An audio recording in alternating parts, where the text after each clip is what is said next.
Oh, what a day! What a lovely day!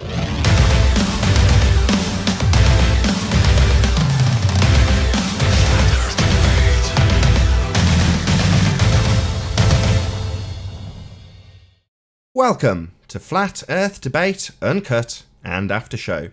I'm your host Nathan Oakley, and if you are new to this channel, or you've not done so already, then be sure to subscribe and hit the bell notification icon to keep up to date with the Flat Earth Debate. If you'd like to join the community debate, then go to nathanoakley.com and check out the Flat Earth Debate forum. If you'd like to support the channel, then there's a super chat that runs alongside each of these shows while they are live. And there's also a PayPal, Patreon, and crypto link in the info box below the video. Now, we're not actually live, we're on a premiering stream, but yeah, while I set up for the next live debate, I'll leave you with the dulcet tones of whoever is in the Google Plus and Discord servers. Hello. Well, muted, proficient pirate, and Obaranukle. Just Jessica. Oh, hello. Which one? I want to let Chris in. I haven't heard Chris's voice Hello. in like 6 months or 4 months. Which one's Jessica? Oh, great. Now I can't hear anybody. Hey, can anybody hear me? This is more of a technical question about Discord. I just got it today. That proficient I hear pirate. you. I can hear you. Everyone can Yeah, hear we everyone. can hear you. Oh, okay. Yeah, my thing just says Glober on it, and I'm trying to change it to Flat Earth, and I'm not sure how to do it. What's your name? Proficient Pirate. And you want to change it to what? No, there's a little icon underneath my name that says online, and it says Globers in purple. I just wanted to change it to Flat Earther. Yeah, by default, Wasn't sure how to do when it. you first get on this Discord channel, you're a Glober until you say or prove you're a flat earther, then it could be changed. I like that. Gotcha. Get Betty. We Yeah, won't you're a judge Glober. you while you Glober got till that proven label. otherwise. Nobody will judge you. The label that you carry. Well, I hope everyone's having a great day. Indeed. Yeah. So- I wanna. Nathan, change it. you could do that too. You could change his role on Discord if you wanted to. You're gonna have to listen out for when people are Yeah, talking. because I'm getting dumber by the day just by having that Glover thing. Exactly. Hold on, guys. Let's see. By having Glober assigned to you in Discord, do you think you get them So by the day? did we, I stepped Yeah, out for a I don't second. like Did it we either. lose Don? Did we lose Don? Go on. No, he's in No, Discord. I'm here. So Don, We just lost his mind, that's all. we were waiting Hello. for you to answer a question last time I was listening. Done. I tried, but someone muted. You Mute themselves. realize we cannot move the conversation forward because people like you, right? That you won't accept stuff so simple as you need a container to have gas. Well, gas I think that's a giant leap of faith and a fallacy to say the whole reality must be the same as my small container experiment. But you don't have Honestly. any. We've gone through I this don't, three I don't three care if you times. find 20 citations. Now from he's going to papers carry online, on talking. but I think Now he's going to carry on talking, having made that nonsense statement. We've said it 3 Oh, I times. just had to We've finish. got you to the point where you understand it 3 times, Dawn. The necessary antecedent is a container. To have pressure, you've got to have something to press on. It's as simple as that. There are no examples of that not being the case whatsoever. None. So you're saying it's unreasonable for us to understand what an antecedent-consequent relationship is with gas pressure? That's not unreasonable. I'm not saying I haven't finished, Dawn. Shut the fuck up. Yeah, that's just you and with your fundy belief in a sky vacuum and circular reasoning. Now, we don't all need a bit of circular reasoning, Dawn. You're just a fucktard. Don, you admitted that as far as the atmosphere goes, it's part of the natural world, yeah? Yep. Okay, so from the atmosphere to where you are now is part of the natural world, correct? I think so, yeah. Everything from that point to you needs a container for it to have pressure, correct? No, that's the bit I disagree on. Okay, please illuminate with an example where that's not. Because we've never found a great sky container, I think No, the wider reality is That's not what he different asked. to That's not what he small asked, you pressure fucking system fundy. experiments. Oi! you stupid fucking fundy. That's not what he asked. He didn't ask you to describe your fucking fundy belief. Shut up! He didn't ask you to describe your fucking fundy belief in the sky. He said give an example of gas pressure without a container. Not your fucking sky belief, you stupid fundy. What do you mean by sky belief? You the sky believe exists for everyone. Now whether you shut like it or up. not. You've asked Sky me a exists question. for- Now shut the Yeah, but fuck you're up. interpreting the way you want. You What do you believe even mean by the sky sky is. Why are you answering? You've asked a question. Do you Sky not want the exists answer, for dumb everyone. fuck? It's not a Do you belief not want system. the answer? You just need to It's fucking there. rumpus me. It's there. Your last when you chance, look Dawn, upwards. asshole. Every time I talk, you carry on fucking talking. This is your last chance. Because you keep saying sky belief. What does Yeah, that mean? I don't know yeah. what that means. I understand that you've asked the question twice over the top of me now, asshole. Now shut the fuck up while I answer you. You, not me, believe, with circular reasoning as demonstrated, that the sky is a vacuum, in spite of the fact that it violates a law of nature, and in spite of the fact that every single example ever demonstrated will have a container for the gas to press upon. Now, when we ask you to give any examples that contravene that necessary antecedent, you can't do it, but you can't but help go to your fundy belief about what the sky is, and then say, we haven't got any examples of the sky not being a vacuum. Oh my God! You just don't see how stupid you actually fucking are. Nathan, I think I know a way to get through to Dawn. Dawn, I've just asked you in Discord, what kind of interests have you got in life? And you said drones, okay? Can you other have stuff a as well. drone video without a drone? He didn't hear you, because he interrupted. He gave you 7 seconds. I didn't interrupt So- him. I heard you interrupt. Now you're lying. Oh, sorry. stop, I had stop, to stop. correct him. Stop, because it Dawn, was just stop. one Oh, of so you my- did interrupt to correct him, you lying sack of shit. So when you just said, I didn't interrupt him, you mean, I absolutely interrupted him. That's why I didn't hear the fucking question. Now I'm going to lie about it and say I didn't. You're just a fucking fundy liar. You're Listen, really pissing Dawn, me off, I Dawn. did interrupt. Don't interrupt him. What is your malfunction, you fucking retard? Shut your fucking fundy retarded mouth and listen to Right. what he actually says. That means don't talk over the top of him in the middle. Don't talk over the top of the conclusion. It means shut your mouth and listen. Right, let me try it, Dawn. I'm going to ask you 2 questions, and I want you to answer one of them directly. You can dispense with the other, okay? I asked you what hobbies have you got in real world, and you said first person view drone flying and DJing. I'm going to ask you 2 questions. Answer one of them directly. Don't go off topic. Answer them directly. Can you DJ and create music without the hardware? And second question that you can answer alternatively is, can you have a first person viewing drone video without the drone? Oh, in simple terms, I'll say no and no. Right.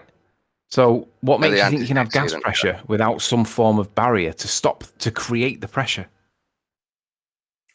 With the phenomenon of gravity, I'd say that's my Right. belief. But Musa says that gravity is not a force, but you can think of it as a force. So how does that help us with your explanation?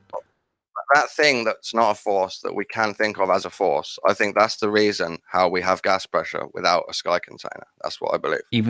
Even though it's not a force.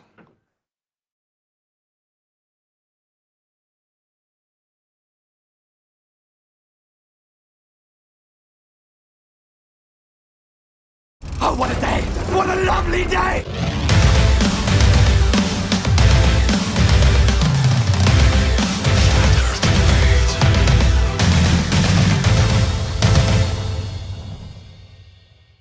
Welcome to Flat Earth Debate Live.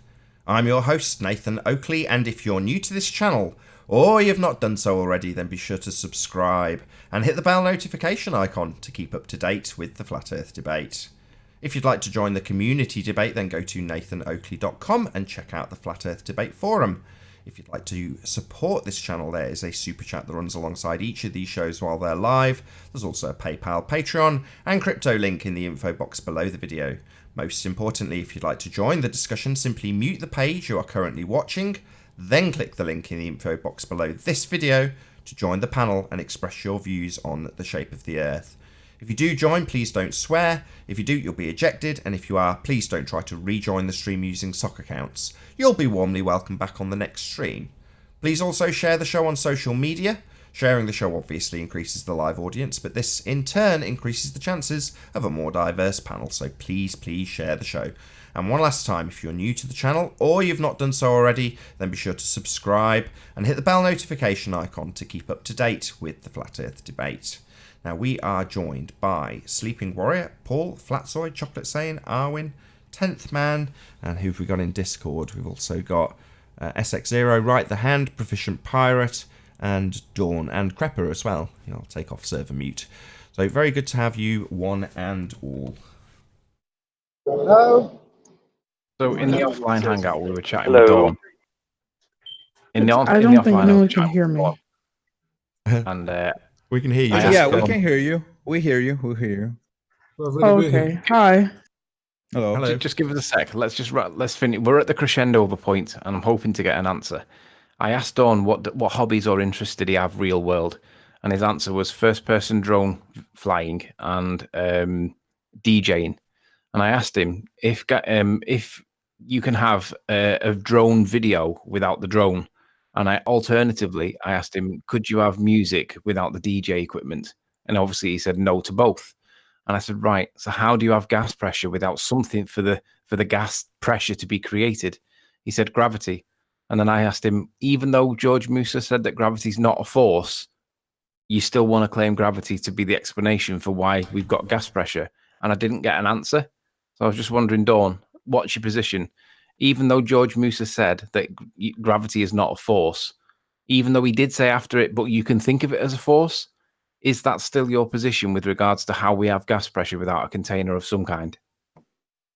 Yeah, considering no one's shown evidence of there being a great sky container, the thing that isn't a force, technically by science, the new science or whatever, but we can think of as a force, sometimes acts as if it's a force. That's what I believe is the reason why we have gas pressure without a great sky container. So when you said because nobody else has ever shown any evidence of containment, would you not consider it to be a little bit unfair? Dawn. I don't want to keep having to tell you. Listen up. He's in the middle of a statement. Now shut the fuck up. We're talking. Shut up! We're talking. Just listen, Dawn. You said that because nobody's ever shown you evidence of containment, therefore you don't accept that it exists. Well, No, there's 2 points there. There's the point that we don't have the ability to demonstrate it because we're not NASA. And the second point that runs alongside it is you need to have containment to have pressure. So if that means that there's got to be some kind of barrier, then we should be able to go and explore to be able to demonstrate that there is either a barrier or no barrier. And when NASA do that job for us with things like rockets and stuff, there's a lot of question marks over how credible the evidence that we're presented with actually is. But we can both agree that you need a DJ system to have music. And we should be able to agree that there's got to be something that's giving us gas pressure. And even if you believe the gravity is the explanation, and we know it's not a force, that leads us to the alternative, which can only be there's got to be a membrane of some kind. Yes, it might be that they're hiding it from us. That is a possibility. But there has to be a membrane. So either we've got your force that you believe, but we know is not a force, or we've got the necessary containment of some kind that's giving us the pressure. And what we're saying is, which is the most likely to be true? The one that's a force that's not a force, or the necessary part that is required to have gas pressure, like DJ equipment for music and FPV videos, drones for the videos? We know we've got to have some kind of barrier. Can I respond then? Well, obviously you can have some type of music without DJ equipment. You can't have a DJ set without DJ equipment. By definition, a disc you can have music in other ways, right? Right, Dawn, a disc jockey. What I'm saying is, over time, there's been no evidence of there being a container in the sky. Maybe that's because they're hiding it, but you haven't shown evidence for that. Hold on. So I don't believe it. Go on, Dawn. Dawn, the gas pressure is the evidence that you're asking for. Anthony, just let Dawn give us full, uninterrupted response. That was a lot of points. So, yeah, that we still see evidence of the phenomenon of gravity, whether it's a force or not, whatever it is, we see evidence of stuff dropping because of a reason. But we haven't got evidence of there being a roof on the realm that we live in. We don't have any evidence of that. Anthony, please. So I don't think it's very likely that someone can somehow make a container that big. I don't see how or why you're even assuming or jumping to, because you have the antecedent argument, the sky must be contained. Even though people have been going up in the sky for years and never bumped into anything and come back and said, yeah, we found the roof. That hasn't happened, has it? Fine. Are you done, Dawn? Yeah, antecedent's not enough for me to believe in a sky container. So you're not done. Yeah, I'm done. The antecedent's not, so you're not done.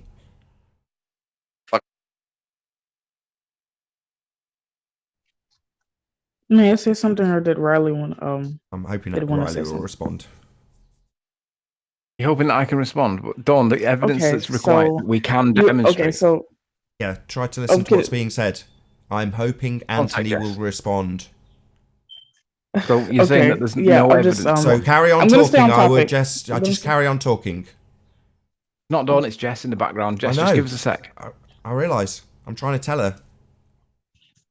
Right, ahead, so Anthony. Dawn, the evidence that we do see is there is gas pressure, and we know that you have to have containment because we know that there's no force of gravity because George Musa tells us. And what we're saying is we're not being shown the evidence that's there because we know we have to have some element of containment. So just because you can't see why doesn't mean it changes the law of nature that requires some element of containment for the gas pressure to exist. Can you understand why we see your position as a little bit narrow or limited to your own understanding when we, even though there may be a bigger picture going on, we still have the gas pressure that needs to be explained. Proven. I understand your argument. I understand your argument. My only reaction to that is it sounds a little bit like the God argument. We know there's a sky container now. Like you've been enlightened now because you found out and read those things. There has to be a sky container. So how is it comparable to the God argument? Decided you know gas pressure. That's evidential. That's not philosophical. Well, yeah, I understand your argument. I think you understand mine, which isn't much of an argument. It's just me telling you what I believe. Why? Yeah, right. You don't have an argument. You just got belief in a sky vacuum. Yeah. Yeah, we know. I mean, you know how your argument has a bit of belief mixed in, doesn't it? You now believe it has to be. It doesn't have any belief in it. You're in direct violation of the second law of thermodynamics. Because you're now saying no. The word no. You know there's a sky container. You won't shut up. You may just hold on, John. Hold on. Dawn, when you finish making your shit assertion based on your fundy belief, shut up at the end. Don't keep fucking babbling on indefinitely. Go ahead, John. Yeah, he has a position that stands in direct contradiction to the second law of thermodynamics and Boyle's gas law. That's it. End of discussion. I know it does go against them a bit. Yeah, that's it. Not a bit. Directly contradicts. Not a bit. See how you downplay it mentally? You're like, oh, I know, like a little bit of circular logic. No, you used completely circular logic. It doesn't interfere a little bit. It completely contradicts. You really need to get your mind around these like absolute terms. I don't think it's that hard and fast like you just said. So then show that it's not that hard and fast. It'd be like me saying I can fly like Superman. People not flying is not that hard and fast. It would be like me saying, show me the sky container that has to be there, that you know is there. Show me. Look up. I have. Yeah, I don't see a roof. I do not see a roof. I see many things going on for what looks like great distances. This has been explained to you. I have not seen a roof times? or any smears on a dome. I have not seen This that. has been explained to you how many times? It's a simple, necessary, antecedent, consequent game. You don't need to see it, right? The consequent ribeye steak, the necessary antecedent cow. If somebody slaps a ribeye down on my plate, then I never have to see the cow. I know that the cow exists somewhere. It has to. It must for the ribeye to exist. Right? It's simple logic. Go back to third grade. Don, you still didn't finish. Don, you still didn't finish. Don, please. You said it was the law of gravity. Now, were you referencing Newtonian gravity or Einsteinian? I can't. Hey guys, I want to actually bring up kind of Excuse a related me, topic. I have a could. question out for Don. The law of gravitation. I can't remember which occultist come up with it. Well, let me ask you something. Did Newton live before Einstein? I don't know, dude. You don't know that Newton lived before Einstein? You don't know that basic fact? Nope. Okay. Well, we'll Hey give guys, you a pass I kind of want to bring up a topic that's related to gravity and how it's kind of perceived in popular science right now. Excuse me. Who's this talking? So Don, Newton came out. What Newton came out? Gosh. Yeah. Newton came out. Oh my gosh. Can you be quiet, please? Yeah, listen, when somebody's talking, you don't have to say, yeah, okay, all right. You close his gate. So just shut your mouth and listen to his question. How hard is that? I'm trying to, but he's going up, but, and not even saying it. Yeah, that's because you're closing his gate. Again, someone else was asking, and now he's going to if they can interrupt ask a me. question. He's going to get the explanation for the second time, and he's going to interrupt me. He's just explained it to you. Yeah, saying yeah, closes the gate, and then you don't hear the end of the statement. I'll give it another try. So Newton came out with the formula for gravity that so-called pseudoscience held for a long time. Then Einstein came out and said Newton is wrong. It's the bending of space-time. Which one of those laws are interchangeable? If it's a law, can you change it? Yeah, I don't know, dude. I was just quoting. People told me gravitation is the law of gravitation. No, I know, but you must understand this is a debate channel. If you're going to quote somebody, you probably put a little bit of time into it. So can you change a law of natural nature by being born a few hundred years later and saying the guy before you is wrong and you introduce a new law? You don't change the thing that happens. You change your understanding of it, obviously. Okay, so then Anthony was right. When they changed it, they got rid of the force element of Newton and said it's magic. So you believe in magic? I actually do, yeah. Okay, well that solves everything then. Because we don't have an example of pressure existing without a container, but I can think of it because it's magic. Is that you? No, we don't have any examples of containers the size of a sky either, do we? No, but we have examples of containers. But we have examples of pressure in containers up until the sky. You agreed to that already, that from the sky down, it's the natural world. You remember? Yeah, I think it's all the natural world. Yeah. Okay, so that one portion of the sky, the very tippy top portion of the sky, all the way down is the natural world.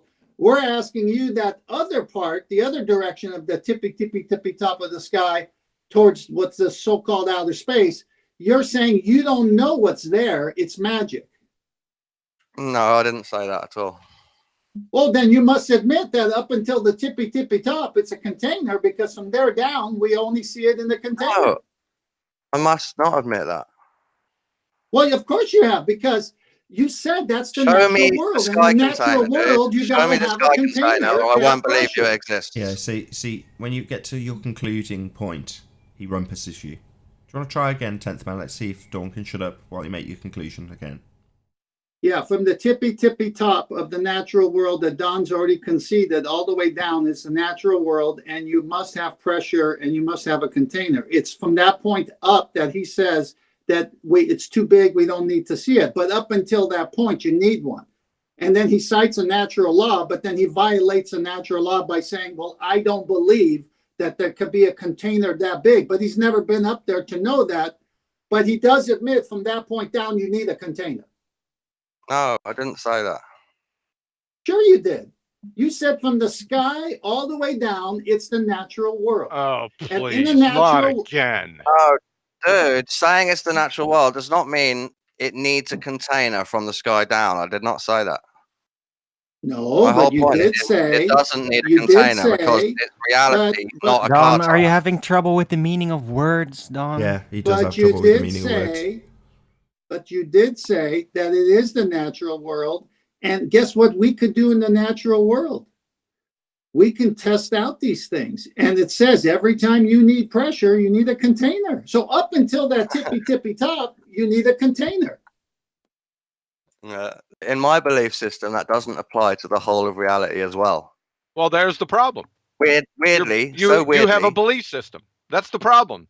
That's why we're here talking to you. And I don't know why we are. It's not a problem. I love your belief system. It's not a problem for me. It's not my belief system. It's your belief system. I don't have a belief system. I'm talking about yours You are now. standing in direct contradiction. I say again, you are standing in direct contradiction to the second law of thermodynamics and Boyle's gas law, at a minimum. Yeah. So, and you keep on appealing. He keeps on appealing to entropy and scale. Can you show where entropy is based on scale? I don't know if I appealed to entropy. I did appeal to scale. Yeah, well, you appealed to entropy not reaching its full capacity or its full potential based on scale. So can you show us in the second law of thermodynamics where it's based on scale? I guess what you're saying is I don't believe in the second law of thermodynamics in that context. Not a believe disbelieve situation. It's a natural, or doesn't matter if you don't believe it. We don't give a crap. I'm the only globe right here, aren't I? Don, let me ask you something. Let's say we were in a pool, right? Yeah. And the pool just started expanding, like it just started getting bigger. We're just sitting in the water, and it's just getting bigger and bigger and bigger. If it got as big as an ocean, would you think that there was nothing holding the water? It was just, we were just sitting in nothing? That's quite a cool thought experiment. I guess if it went that far, we could only say we've seen the observable part of the pool. I don't know if I'd assume it's infinite or not. Or no, but such a weird analogy to our own reality, but would you assume that it's just going to behave the way we see everything else like it behave? Well, you're comparing water to gas pressure. No, I'm not. I'm comparing what we see and how things behave to how things behave. Yeah, when things get on a large scale, my beliefs change, I think, yeah. Why? What makes your beliefs change when the scale changes?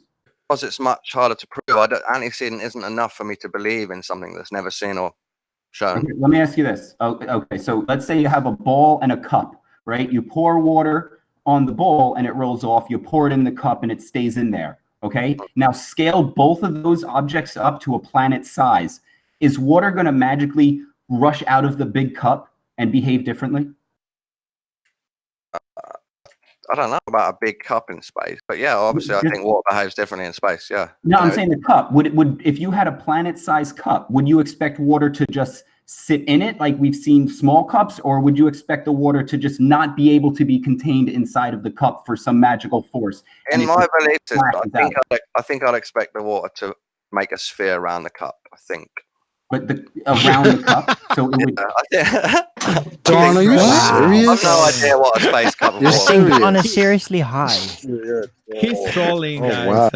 Yeah, he has. This is not my concept. He has to be trolling. Masters of Space War is not my concept. Not trolling. He's no, it's scale. I'm just trying to show scale, man. Yeah, things change on a big scale. Wait. So Don, so if you had a cup the size of the planet, right? You think that the water in the cup would form around it as a sphere because of the mere size of it. That's what you're saying? I think that's what water does in space. No, water forms a ball. I don't really know. I just believe it. Dawn, when water forms a ball when they drop it on the vomit comet, because the air pressure all around it is even. So the natural shape that an object will take when the pressure around it is even is a ball. No, it's not. Skylab Because in outer space, the water would evaporate due to the low pressure, and it would not form a ball. There is no. Hold on. There is no space. Hold on. We've just spent a whole show going through it with Dawn and explaining that the necessary antecedent is something to press upon, and we do have gas pressure.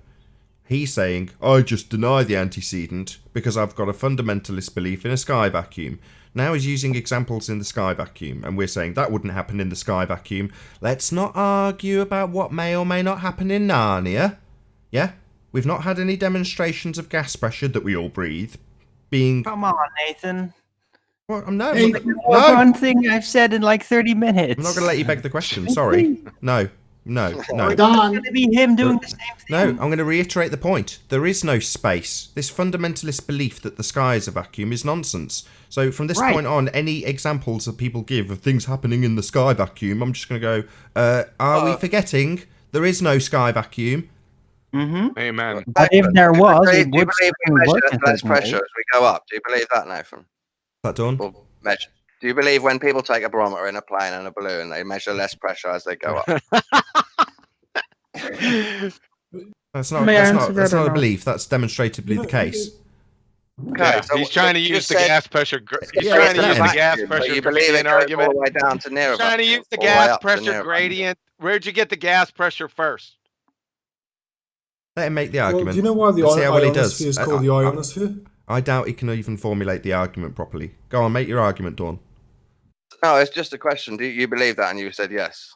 Yeah, it's observably the case. What's your point? Do you believe it gets less and less and less and less and less? Yeah, and then there's a third time. Demonstrably, observably the case. What's your point? Okay. So what do you believe happens when the grey fades all the way down to black, when it gets to black? Sorry, we were just talking about pressure of a gas. And now you're talking about... Dawn, this is another one of those times that you need to shut your fucking mouth. Because I'm talking, right? That means shut up. So what you've just described for me to do, Dawn, is go from explaining why gas pressure decreases with altitude to why things fade to a different colour. Now, I'm not the best at explaining why gas pressure turns to a colour, because that's nonsense, Dawn. So maybe you'd like to rephrase your stupid question. Now, anybody who preceded this will know that I just said that you wouldn't even be able to formulate the argument, and I'd just like to say I was correct. Well, it wasn't an argument, but I'll. So, do you want to reformulate your question? Because I can't explain how gas pressure. Hold on, I can't explain how gas pressure fades to black, Dawn, because that's nonsense. You're pretending you don't know what I meant, but. So sorry, I'll say it a third time for the complete retard. Oh, I got it the first. There is no way anybody, including me, can explain how a gas pressure, high pressure molecules moving in all directions, can turn to a colour. That's a nonsense question. Maybe you'd like to reformulate it based on the evidence that I said you couldn't even form the gas pressure gradient strawman argument, and you can't. That's how dumb you are. You don't even know how to make this strawman argument, do you, Dawn? You can't even make the strawman. Yeah, I'm pointing out that you can't even make the strawman argument, and you're talking over the top of me. Yeah, no humility in defeat. You can't even formulate this strawman argument, Dumbo. It's not an argument. It's a question for you. Yeah, what? Why can't it fade to black? Because it's a non... I tell you why, Dawn. I'll answer you then. Because that's nonsense, Dawn. Gas pressure doesn't change to a colour. That's nonsense. Is that a good enough answer for you? I understood that when you said it 4 times ago. Yeah, so do you want to reformulate your question, or accept the answer Yes, is... I do. Or accept that the answer is that your question is malformed and you are retarded? If you don't like the fact that you formulated a malformed question based on the fact that you're retarded, you don't have to like it, sunshine. You are in fact retarded. That is in fact a malformed question. There will be no answer other than the fact that you're retarded and it's a malformed question. Maybe you'd like to rephrase it. Yes, I would. Yeah, laugh it up, retard. Okay, so the gradient goes lower and lower pressure. But how low do you think it goes before the container is there? What the fuck are you talking about? How low does it go before the container? Yeah. So you're admitting we definitely need a container now? No, that's not an admission. In your theory, in your concept.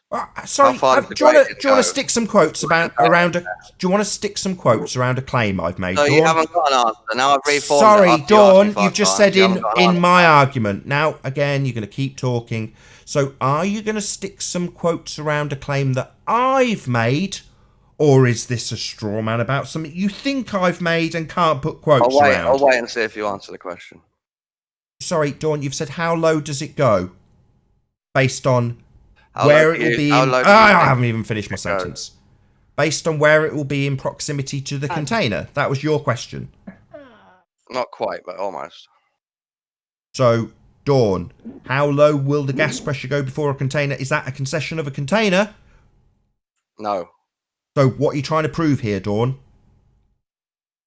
Nothing. It was simply a question for you about your beliefs. Right. So we're wasting time with benign questions that mean nothing and prove nothing. Wow. It's so good to have retards on the panel. Right, can I back Dawn up here? I actually answered the question. Perspective and gravity are being combined now. Apparently, I was got an answer. Like pop science model. Sorry, who was just talking? Can I play devil's advocate here for a second? I thought of something that does back Dawn up in it. You know, when you said that low pressure doesn't cause a change in color, that is true to some extent. But you look at the aurora borealis, and I was thinking about the ionosphere. How once it gets to such a low pressure, everything spreads apart to a point where everything is in single atoms or single molecules, or all just spread out. And then when the vacuum gets to such a degree where it's very, very low pressure, it turns into what I think is a plasma, and then you get the green lights and all of that. But that's still a fluid. That's still a fluid that can exert pressure on a container. No point does it get to the vacuum space. The low pressure is so powerful that it actually causes matter to break apart. Arwen, I didn't hear his point. I'll finish that. There's no point at which the ionosphere or the low pressure zone, there's no point at which it spreads out and becomes space that doesn't have anything occupying it. That doesn't exist. You can't have space with no material. Totally agree. Okay. Yeah, what's your point? I was actually watching this science show on Netflix. Hold on a second. It's a way to teach kids Mr. about science, and they started talking about gravity. Mr. Netflix. Yeah. What was the other guy's point? Yeah, exactly. What was your point exactly? My point was that the atmosphere still maintains some sort of cohesiveness to it. Even when you get the aurora borealis and you get this very low pressure zone forming what I think is an ionized gas or a plasma, it's still a fluid. It still has the ability to, as a cohesive whole, apply a force to the outside of a container or the inside of a container. Where's the container? And where'd you get pressure? Point does it spread out to a point where there's space with nothing occupying it. Can you be a bit more concise, for crying out loud? Where'd you get pressure from?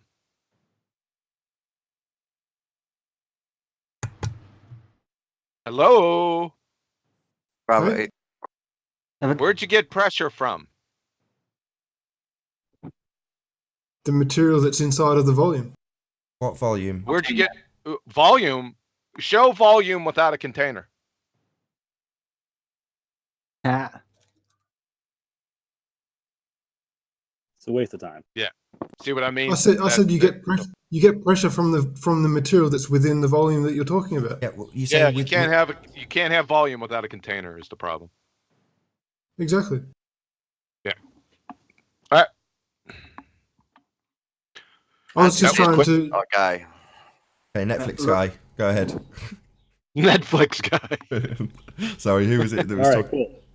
Yeah, it was me. I saw my son watching a show called Brainchild on Netflix. He was getting ready for bed, and the show kept playing. And they had a whole episode about gravity. And they started talking about George Musser and everything that's been going on. Him working for Scientific American and being somebody who has to talk to people about science and explain himself in concise ways that make sense.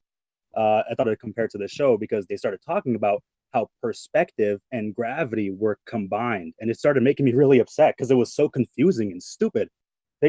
this little girl had a balloon that was painted like a bowling ball, and she had a bowling ball that looked like a balloon in the shot, framed in the scene, so you'd think it was a balloon.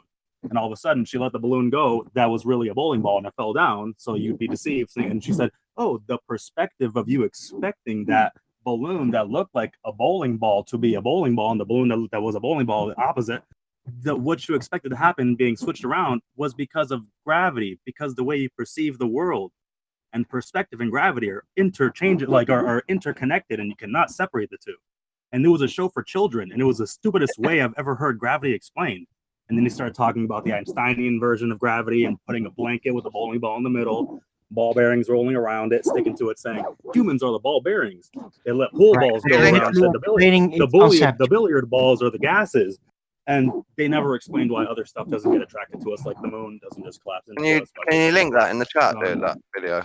I'll have to find the video. It's on Netflix. It's called Brainchild. It's on like the kids section of Netflix, and there's a whole episode about gravity. I have to find the actual stuff and probably record it, but it was just Netflix, so strange. It was really weird that they were it's idiocracy. They're dumbing the generations down slowly, a little bit at a time. First, it started with something kind of quantifiable, tangible, mass attracting mass. Then they move it into the theoretical, unproven space-time. Then from there, they move it down to its perspective, and then you will literally have idiocracy where things go down.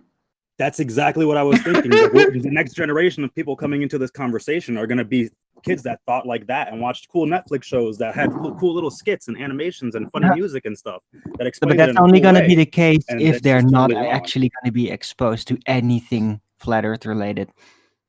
Ever. Exactly. And I was just I wanted to know what people think about like actually teaching like their kids about flat Earth and stuff. Netflix guy, every time you talk in the background, it has like you're opening up a suitcase and then zipping it back up again. May I finish my line of questioning with Don, and I'll be done? Yeah, go ahead. Oh, please. No, go ahead. Go ahead. Thank you. So Don, you're saying you have a challenge with the container, correct? Well, I just don't believe it unless you guys give me evidence. Antecedents. Okay, that's just one answer. So you have a challenge with it existing because you don't see the evidence, correct? Yeah. Okay, so here's my question. Since you believe the tippy top is next to a vacuum of space, how would you test that here in the natural world to see if that could even work? When you introduce any type of pressure in a cube, let's say, and you take a middle slit out and you allow that pressure to go into the second part of the cube, isn't it dispersing? Well, firstly, I wouldn't do it personally, but if I wanted to and I was that type of person inclined, I'd send a balloon up with a barometer on it and see if I got to a near vacuum. I'm talking about where the air, the atmosphere at your tippy top meets the vacuum of space. Yeah. If there is no container, wouldn't that air disperse into the vacuum in all different directions that gases go? If you were to do that, gravity attracts it to Earth. No, I'm saying use gravity. Gravity. Are you I want you to use your gravity from the clouds down. If you were to do that test in your basement where you have gravity, I can't do a test of a whole reality in my basement. No, I can't do that. Okay. Well, what's gravity? Is that invisible three-toed gnomes? Why are you allowing him to invoke something that doesn't exist? You just let him go, right? I'm not invoking it. That's what I believe in, John. That's the only damn thing he even remotely understands. He doesn't not agree. He simply doesn't get it. Yeah, he said he doesn't believe in things that he can't see. Up, isn't it, Owen? He said before that he doesn't believe in things that he can't see. So show us gravity. No, that's not fair. How's not fair? Yeah, you're right. No, it's fair.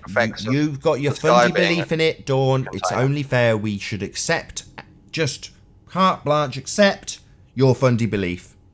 No, I'm not asking you to accept anything. I don't care what you believe. Well, we've asked you to show it us. show you gravity. I can show you the effects of gravity. What I think are gravity. Go on then. Nope, I want to see gravity. Well, it's an invisible phenomenon. I can't show you it. Yeah, no, well, not that. I'm not going to show you the effects of the container, right? So Okay. I want you to show me the gravity itself, not the effect. I can't show you it. I can't show you it itself. Gravity itself. I'm sorry. You said that you don't believe in anything you can't see in reference to a container. No, I didn't actually say that. I said one of the reasons I don't believe in the container is we don't have evidence. That's what I said. But then you said gravity, so keep on over talking me. You see my point? No, you didn't listen to it. You talked over it. Right. Yeah, because you said what I said was wrong. So I Hold wanted their to word correct when what I they actually literally don't even know what they're talking about. Right. So the meaning of my point is that if you don't see it, according to you, if you can't see it, then you can't believe it. So then you invoke. I didn't say that, John. I didn't say that. Yeah, you did. Yes, you did. I wrote it down. No, I did not say I only believe in things I can see. I never said this. Yeah, you did. You did say that. No, I didn't. I've never ever said that. Believe it. You did. Yep. I didn't. wrote it down. I said that's one of the reasons I don't believe in your sky container. He won't because I let don't you. see it. No, he won't let you. He won't let you quote him. So go ahead, John. Yeah. Quote So, like I said, very quickly, he said that he can't see the container. He doesn't believe it, and then immediately invoke gravity. Well, I'm saying that he can't see gravity either. So why does he believe it? There's other reasons why I don't believe the container. It wasn't just the fact I can't see it. That was one reason. Yeah, and we told you you're standing in direct contradiction to the second law of thermodynamics and Boyle's gas law.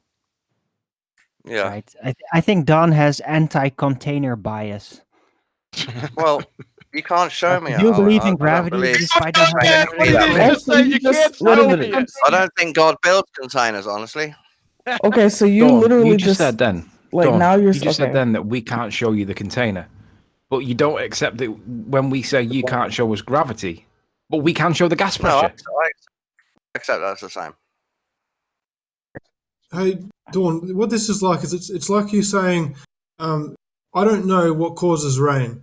You know, you're telling me that it's the precipitation of something turning from a gas into a solid, right? Oh, that's great, but I can't see it. I'm just going to say that it's millions of pink pixies that are invisible, casting their wands, causing the rain to fall. And that's good enough explanation for me because I can't see precipitation. I don't believe you. It's not precipitation. I think that's what you guys are doing with the sky container. You don't see it, but you've got This is what you the demonstrate the gas pressure requires a container. You can't demonstrate this thing that you believe called gravity. I know, but everything on a big scale is demonstrable, Riley. The proof that there is for a container is that we see the mechanism of action. There's a pressure, and that to have a pressure, you need to have a container. So it necessitates that you see the mechanism of action. You know that precipitation can occur on a small scale, so you can infer that mechanism of action requires that to be happening. But you cannot prove the pink pixies. It's confusing for me because you guys are supposed to be the guys against science with alternative narratives, and here you are against science? No. We're the guys that employ the scientific method, not against science. We're against pseudoscience. Get it right. But you're for assuming the whole reality has to be the same as a car tire because the science says so, and the science method has to hold up on a big scale. Oh, isn't that how natural laws are established in the first place? Because everything is like that everywhere, known. I don't know, not really.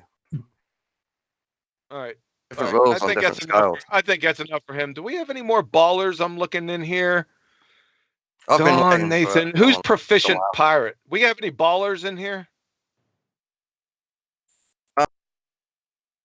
Come on, we're on Discord. This Discord server is infested with brain dead ball tart spinning space monkeys. Come on to the live stream. This room is open. You're gonna get your chance. So stop your keyboard worrying, clown shows. Come on in here.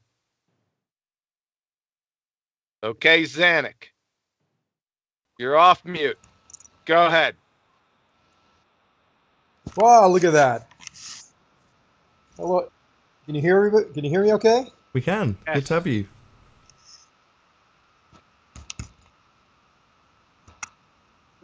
Let me close the other window that is echoing. Hold on.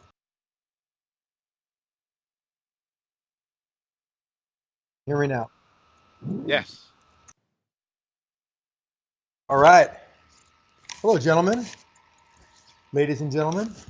Thanks for letting me join your Hello. swarm. Hey. Hello?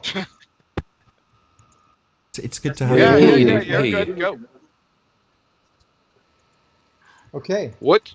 So, do you want me to start off? We- Let me we start talking- off since it's going slow, right? Let me ask you a question. Do you have one shred of scientific evidence for your spinning ball space monkey religion? Spinning ball. Does the Earth spin? I thought we were talking about if it's round or not, but now you want to talk about whether it's spinning. We were debating gravity. You have all sorts of terms being mixed up with thermodynamics. But where do you want? You want to start with the spinning ball? Yeah, there's not a lot of observable. It appears you can't hear either. I said, please post one shred of scientific evidence for your ball-tard spinning space monkey religion. Things weighing lighter at the equator, measurable. Evidence, please. Play liar. Okay, wait a second. He's given us scientific evidence, so that's your natural phenomena. That's a natural phenomenon. You can take mass, weigh it at the North Pole, Whoa, at the North America, whoa, and whoa, at the whoa, whoa, equator, whoa. and it'll have Define mass. define mass. Yeah, the amount of because you- matter, the amount of atoms in a specific. Pardon me. Say it with me, ladies and gentlemen. That's a mole. Amount of matter. It's a mole. That mole is matter.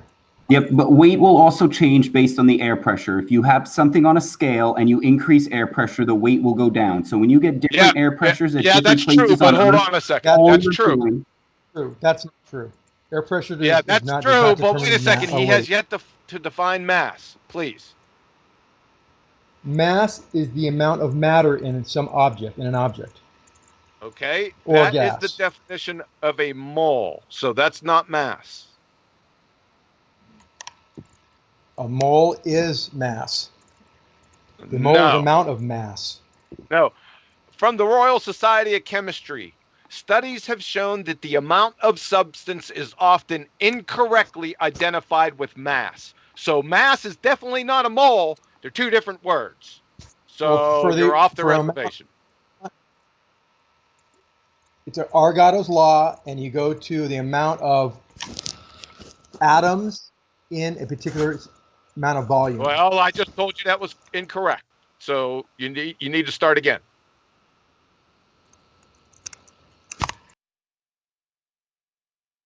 You asked me what mass is. Mass is the amount of matter. Sorry. Yeah, and I just said, oh my God. John, are you hold on a deaf? second. Hold on. We seem to be having a malfunction with your cognition. So you've said it, then I said it. Humorously, I asked the audience to say it with me. Then John has said it twice more. He's then gone to the Royal Institute of what, John? Sorry? Royal Society of Chemistry. I'm going to post a citation in live stream or in a live chat. Go ahead.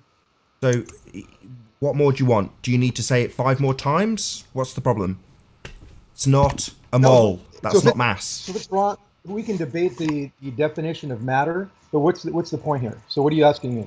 No, we're not debating it. We're not debating it. Sorry. We're not debating it. We've asked you to define mass, and you've given us the definition of a mole. So obviously there's a disconnect on what the relationship between mass and a mole is. Sorry, this is you defining your terms. So far, not so good, my friend. Do you want to try again and define mass? Not a mole for the 5th time, please. Mass is the number of atoms in a particular object or volume. So we are going to do it 5th time. What you're describing. Sorry, no, it's okay. What was your name? Sorry, what was it? Zanuck. Go by Zanuck. Zanuck. Okay. What I'd like you to do, Zanuck, it's for the 2nd time, but putting that aside, I'd like you to listen to what John reads out. He's read it once, but I'd like you to listen very carefully to the words that he uses. You there, John? Yes, it's in live stream also. From the Royal Society of Chemistry, moreover, studies have shown that the amount of substance is often incorrectly identified with mass. Okay, I'm not alone, but we know it's a, just by basic definitions, it's a measure of its resistance to acceleration when a force is applied, that kind of stuff. We can go that direction. Oh, SI so that's unit another of a kilogram. definition. Okay, That's sorry. another Hold on, John. definition. Hold on. Can you repeat that definition, Can we please, tell- Zanik? You were reading from what I posted, right? Hold on. I mean, Zanik, can you repeat that Yes. definition, please? Pardon me? Said it's resistance to what now? Resistance to acceleration. Inertia. Yes, inertia, correct. Yeah, no, that's inertia, not mass. No, inertia. Okay, so it's a property of a physical body and a measure of its resistance to acceleration. That's what mass is. Sorry, That's by you're getting definition. confused. I don't know why you've done this. We asked you to define mass, not inertia. Mass is a property of a physical body. There's a lot of different, if you look up mass in Wikipedia or a dictionary or a science book, you get a lot of different definitions. They're all correct. Well, that's a big problem. Okay. When you say property of matter, what hold kind on, of hold property on, of matter right the is hand. mass? Hold on. So, One of its hold on. properties is So the what you're resistance- saying is we can't agree on terms for what mass is because there are many definitions. That's what you're saying. How can we ever agree on this term mass then? Well, there's also a word called synonymous, and it means equal, means there's a lot of different ways of saying the same thing, correct? Oh, really? So you're saying that inertia and mole, both neither are mass, are the same thing, is what you're saying? No. In When physics, they something have. has an- I hadn't hold on. finished. In physics, they have very different definitions, and they're very different things. One is a mole, and one is inertia. They're different. They're not the same. So they're very Correct. rigorously defined. Now, for some stupid reason, I've no idea why, you gave the definition of a mole and the definition of inertia for the definition of mass. And then These your are justification, if you could let me finish, was that there's many definitions of this term mass. So my question is, how can we ever possibly agree on terms if there's many definitions?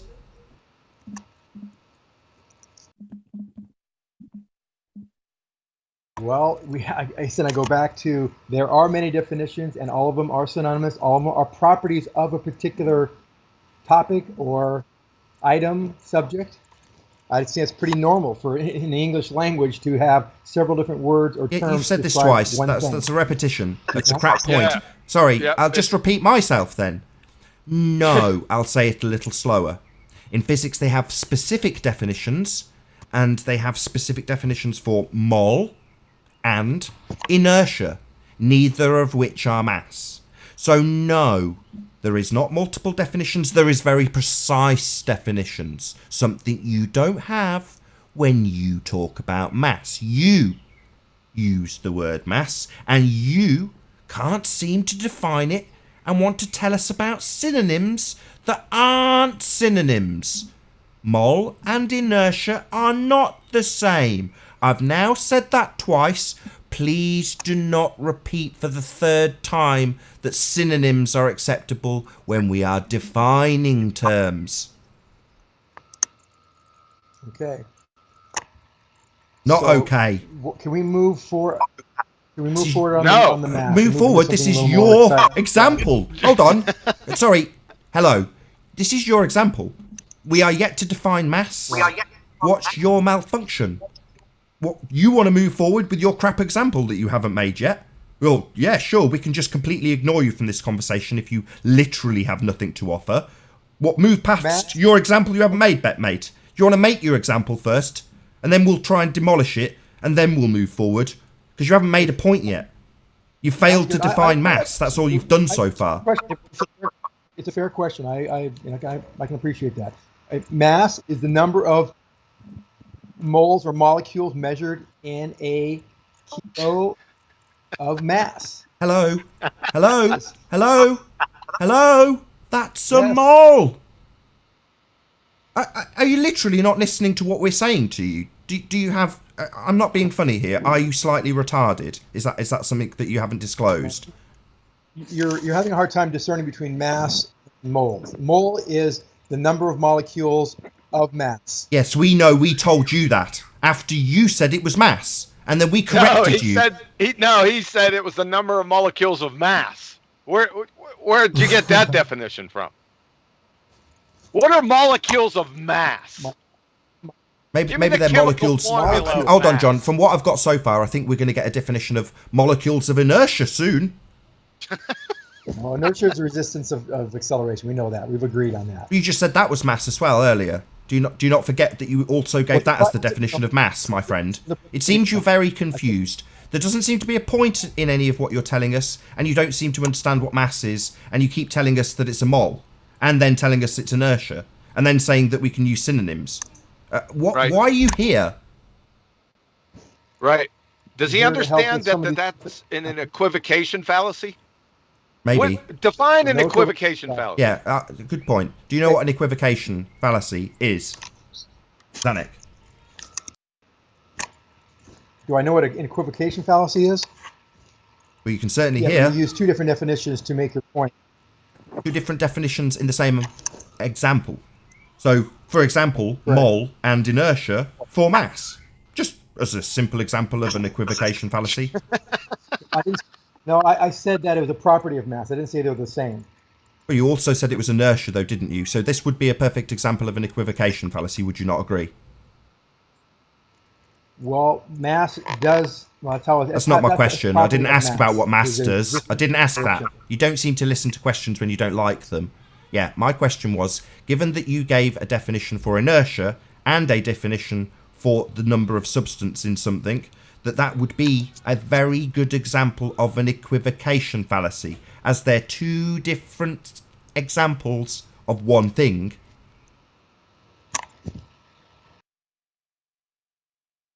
Hello, you just need to say yes. Yes, I'm a fallacious globetard. Yes. It is an equivocation fallacy. Yes, it's glaring to everyone on the panel, everyone in Discord, everyone watching. I just don't have the humility to admit it.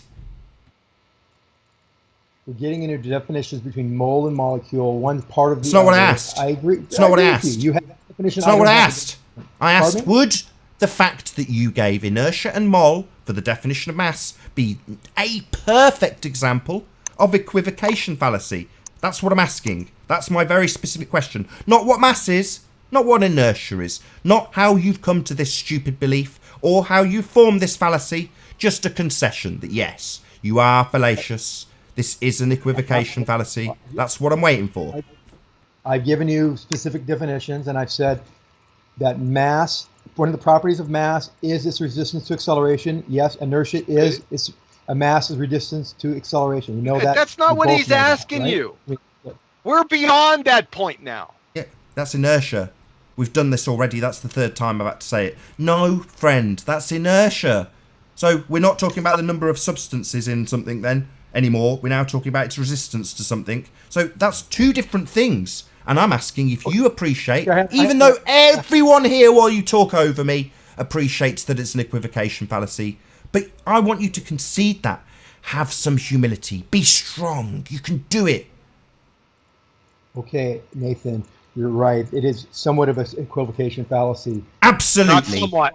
Yeah, absolutely. It's an equivocation fallacy. That's absolutely correct. So, what are you going to do with your mass example now we've pointed out how fallacious it is?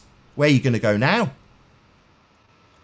Well, I think one is a subset of the other, correct? So if we're talking about mass, we're talking about just molecules or No, we atoms, haven't. period. You haven't defined No mass, number you of stupid idiot. We haven't defined mass. We are pointed particles. out that Mass you've used an particles. equivocation fallacy. Stop talking, because you seem to have brushed past it. No, Fundy. We haven't defined mass. That's the point. Yeah? So that's why I'm holding you here till you concede it. So as soon as we move on, you don't go, so mass. So about that mass, we haven't defined. Yeah, you've used an equivocation to define mass. That's what I've got you to concede. You've conceded it and then immediately started using mass. Something you've not managed to define yet. Do you get it? I said mass was molecules or atoms. That's mass. Oh, so you're going to have another Can I bash? help you out, Zony? No. So he's going to have another bash at equivocation fallacies. Didn't you understand then? So you are slow and stupid. You didn't understand what an equivocation fallacy was then. You are retarded, because we've explained it to you twice, and you seem to still be doing it. So do we need to explain it to you a third time, Dumbo? Because we're going to start insulting you, because it's blatantly obvious you're stupid now, having had it explained twice. Yeah, you've also conceded. Yeah, that is a bit of an equivocation. So what are you going to do? Keep doing it? I'm just giving you the definition of mass. Mass No, it's not. is a large body of matter. No matter what the shape, it's a large body of matter. That's it. Doesn't need to be. What else is it? If you want this explained to you with pinpoint accuracy, it is this. Mass is the quantitative measure of resistance to acceleration of a set amount of matter. And then matter, in terms of the mole, is a measurement of mass per a certain amount of molecules. And the point here is, if mass is the resistance to acceleration, inertia, at what point does it become the measure of acceleration caused? Because it can't be both the measure of acceleration, the measure of resistance to acceleration and the cause of acceleration. Those are two different things. Resistance, so go back to Newton's second law, because I know you guys are big on natural laws of nature. Newton's second law says F equals ma. So force equals mass times the acceleration, right? Right. Yes, so the that's only what thing it that's says. going to make a mass move is the force. What's mass? The force will have to act on. We seem to go around in circles here. So we haven't defined mass. It's got two different definitions. Yeah? The amount of substance and its resistance to a force. So you're now going to throw up an equation that uses this undefined, equivocated term. Is that what you're going to do now? Yes. Seems that way. Someone gave the definition. Who was that was speaking to me regarding those two definitions? Yeah, hold on a second. Hold on one second, please. Nathan, there's a little logistical issue. That your link to Discord that you put out is invalid. If you look in our chat right here in the Skype chat, there's a new link. Okay, I'm going to round out any minute though. So there'll be a bit of an after show, but as far as the rest of this live show is concerned, there's going to be no more link. So we have got a Discord audience though, so it must have been valid at some point. Okay, sorry about that. I didn't mean to interrupt. That's all right. I'd rather know. It's all new to me, this Discord stuff, so I'd rather people keep me up to date with what's going on in Discord, because I don't really understand what's going on. Yeah, so let's, if you're going to round out shortly, but that's okay. So let's go into the fourth or fifth definition of mass. Go ahead. No, I'm not going to let that happen on the live show. So I'm going to round out this live show and say, if you're watching this on the Nathan Oakley premiering stream, then stay tuned, as there will be an after show to follow. However, if you're watching this live, unfortunately, this is where we bid you farewell. A massive, huge, enormous thank you to all of you who joined us in the live audience, and of course, a massive thank you to all of the debating panel in both Google Plus Hangouts on Air and Discord server. If you need to keep yourself occupied after this live stream is over, then go to nathanoakley.com and check out the Flat Earth Debate Forum to keep up to date with the community debate. I've been Nathan Oakley, and I'll see you all in the next video. Stay tuned if you're watching on the Nathan Oakley premiering stream. Oh, what a day! What a lovely day!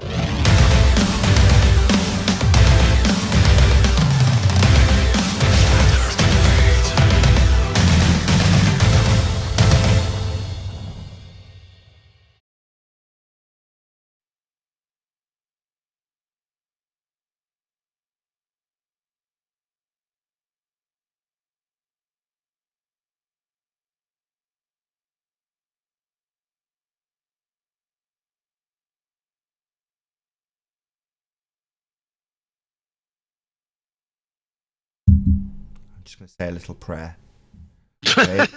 Radius Dominus, Gravitus Spiritus Sanctus Arwin.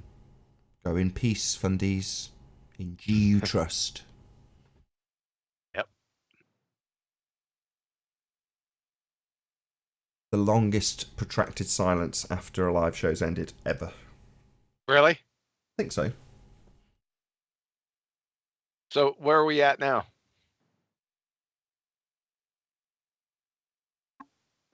I don't know. Are we in the after show? We're in the after show. We never got to a demonstration with mass. We didn't even get to define it. Just got this equivocation fallacy, and then that was kind of the end of it. I think that's where that argument ends, right? If you can't define mass, where are you going to go with that argument? No, you have to be able to define your terms. He didn't get his first sentence out. I heard mass. He has to define that. It's not unreasonable. He needs to define the terms if he's going to use them. And they just parrot these from Wiki or from what they heard, right? Without knowing their meaning.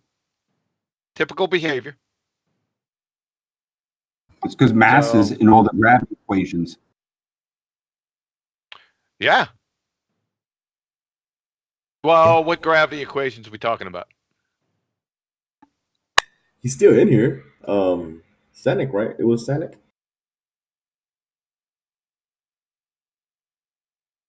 I don't know if he's gonna define mass yet. No, he's not going to define it. Let's see if we got pumpkin puff. That's Yes, Jessica. That's Jessica. Are you I have a to change baller? my name. Sorry to tell you off earlier.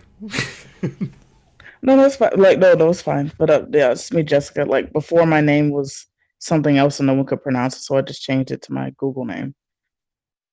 Yeah, it seems that you have a hard time, not you personally, you have a hard time hearing people talk when you're talking. Is that correct? Yeah, it's my mic. Like, sometimes it's better now, but like the Mac I had before, I had trouble with it, so I just need to get a better mic. Yeah, you definitely do. Yep. So let's see who we got in here. Can everyone hear in the live stream? I can hear. Everyone can hear everything. It's all working beautifully. Thank you, Anthony, for backing me up. John, did you get the question that I sent to you? Anthony, I answered your question. I know, but my question is not to define the term. My question is, does it comply with scientific method when the proof is considered? And I told you to go look for the scientific evidence of those forces. Well, that's my answer to you.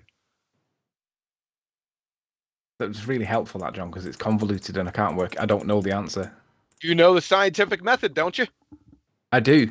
But the question that I was asked was, how is it these three terms are forces when we can't comply with scientific method? And I said, I don't know that you can't. I don't understand what you're asking me. And then he reworded it and he said, these three terms are accepted forces, but they don't satisfy the definition of independent variable. So how doesn't that contradict your position with regards to scientific method? And I see his point, but I don't know what the answer is because I don't understand anything about nuclear shit. Well, it contradicts your position, and as in Anthony's position, no. They just conjure these terms by fiat. It's the same thing with gravity. They conjure it, they call it a force, then they call it not a force, then they call it a force, but not a force, but we can think of it as a force, and then not a force, and then a force again, right?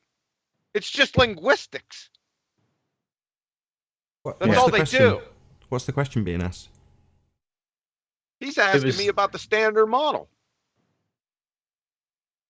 No, there's three things that are considered to be scientific that can't comply with scientific method because the independent variable can't be manipulated because it's a constant.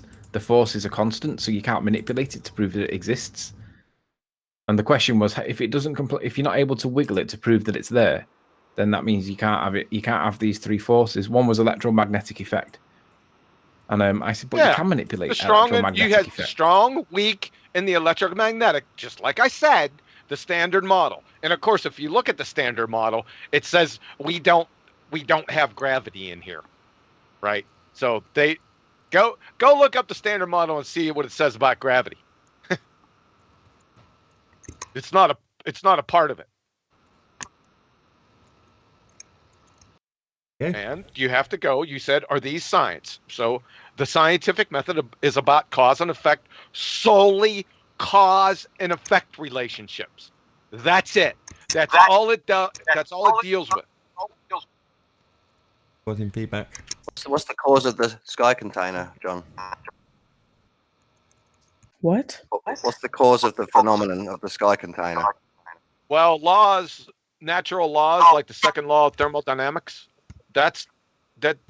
natural laws don't ever enter. Shut up! It's Dawn. It's Dawn causing the feedback. He's asked a question, which means he's got to talk non-stop. I'm going to put him on mute here in a second after I answer his question. If you interrupt me, Dawn, answering this question, I'll mute you. Okay? Okay. Natural laws do not enter the scientific method. Ergo, I don't need to identify a cause. In fact, even attempting to elucidate a cause for a natural law is insane. Do you understand that? You just said science is all about cause and effect. That's right. Saying you don't have to identify a cause. Not with a natural law. No, I'm saying that the actual thing, the container in the sky, what caused that scientifically? And you still are not listening to me. This has to deal with the second law of thermodynamics, the laws of entropy. Natural laws do not go through the scientific method. Ergo, it is insane to even query about a cause of entropy. That's what I'm saying. What caused the container is your question? Just as a general question? Who usually builds containers? It was a joke question because you said science is all about cause and effect. So I was going to ask you, what's the cause of the thing that you're saying is there? Right. That's right, and I answered you. Now, and I answered you. Now, if it's just a general question on what causes containers, what usually builds containers, Don?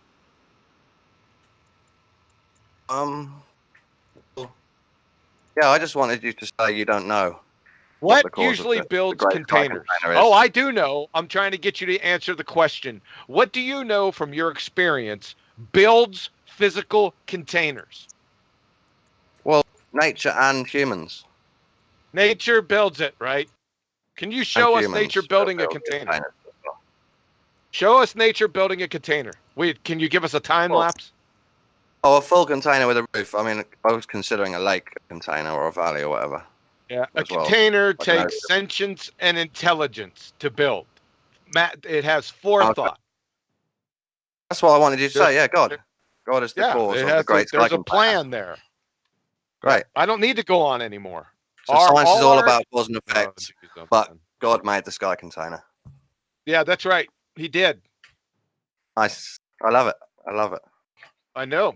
At least you're more honest than Nathan and these guys who would say, we don't have to talk about that. We don't have to go that far. Let's talk about your fundy beliefs.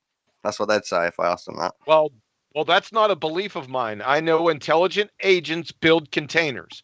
Anything that has functional sequence specified complexity, like sandcastles, barbecue grills, Indy cars, containers, has to be built by something that has intelligence, sentience and intelligence. That's my answer.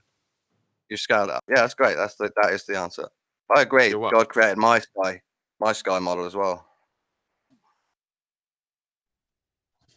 May I say something? Okay, Don, what is your point exactly? Like, I don't understand. It's just, what are you trying to say? John is actually honest, but Nathan, well, sometimes when you ask him a proper question, Nathan that follow his kind of advice of we have to stick to the scientific method to know reality. But when you ask them the ultimate cause of things, they don't know either, and it has to be God. Never said that. Put quotes around it. Well, if I asked you that, you'd avoid the question. You wouldn't go to the ultimate cause. So he's just done a Wiggles, totally misrepresenting what I've said. So do you have a quote where I've said, in order to know reality, we must put things through the scientific method? Have you got a... That's what you said? I said. Now, can you put that in quotes? No, I can't be bothered to find that quote, but I'm sure you've said. What do you mean? So let me get it straight. Many times. So when you say I can't be bothered to get that quote, what you mean is I don't have a quote. I've just made shit up that Nathan hasn't said and misrepresented him entirely. That's what you're saying. No, I've heard you say very similar things many times. I couldn't give a fuck what you've heard know me say. I'm going to say the same thing to you as I said to Wiggles. Never, ever quote me, Dawn. Right? Don't spout shit that I absolutely, unequivocally have not fucking said. Dawn, right? Just kick this fucking asshole out. Why is he getting my blood boiling? You absolute bastard. I didn't fucking say that. You've just made it up. Now, you've said, I can't be bothered to go and get a quote. Yeah, Dawn has said he goes around raping children. I can't be bothered to get the quote, but he's definitely said it. Seems reasonable, Dawn? No, he's not going to answer you because I didn't kick him. I put him. You asked to kick him. I deafened him. Total bastards. I hate these people. I have not said, in order to understand reality, you must put things through the scientific method. No, that's not what I've said. No, it's very narrow, in fact. I point out just how narrow the scientific method is. And there's multitudes of methods that can be used. However, when you're looking at a causal relationship, yeah, I'm absolutely going to demand that you use the scientific method. Because that's what it deals with. Cause and effect. Who's over talking? Who's talking over me? Oh, is that Zanuck again? Yeah. Zanuck, hello. It's funny how he says that you said it different times. Well, you should be able to pull it up really quick if he said it. What are you talking about?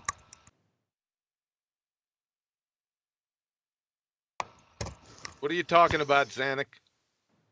Everyone keeps on using entropy incorrectly. That's what you wrote in here, right? Define entropy, Zanuck. Give me the laws of entropy, please. Entropy is the process of a closed system for which usable energy goes down.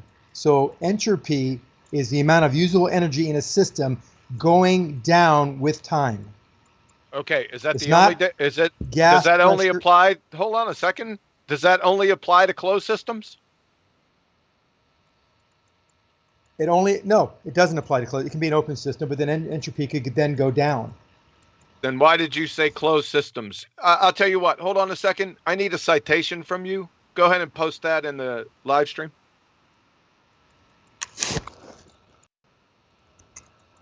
The citation of what entropy is? I didn't see an issue with this. Hold on. Sorry, John. Why? I didn't see an issue with what he said. What was wrong with that? Well, he said closed system, and that implies that the second law only applies to closed systems. No, the second law applies. The second law is a law. It can apply open or closed. Okay, then why did you use closed? That's why I wanted a citation for it. I understand. Typically, it would be defined with an isolated system if it's giving it an example, but you specifically said closed. That's why I was asking for a citation where it says closed. I'm sorry. Isolated, closed. I use those interchangeably. Why? Oh, those aren't in it. That's the problem. Why? Yeah, they're not the same. Let's talk about, if we talk about a closed system, you constantly talk about entropy going up when gas pressure is, next to a vacuum, and entropy then goes up. I don't think you understand what entropy really means. No, we don't. No, son. No. You said a closed and isolated system are the same. We're saying that you don't even understand this at a basic fundamental level between open, closed, and isolated systems, and you just proved it. Really? Okay. So your quote. Define. I want you to define right now open, closed, and isolated system for us.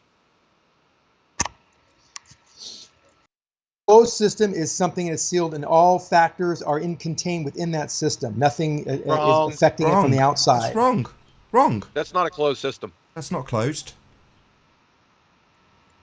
It has a very specific definition. I want citations on what an open, closed, and isolated system is. We're going to Failed. show He you said that you he's don't already understand. failed. He'll argue with you, John. He's already failed. You've given, hold on. You've given an incorrect definition for a closed system.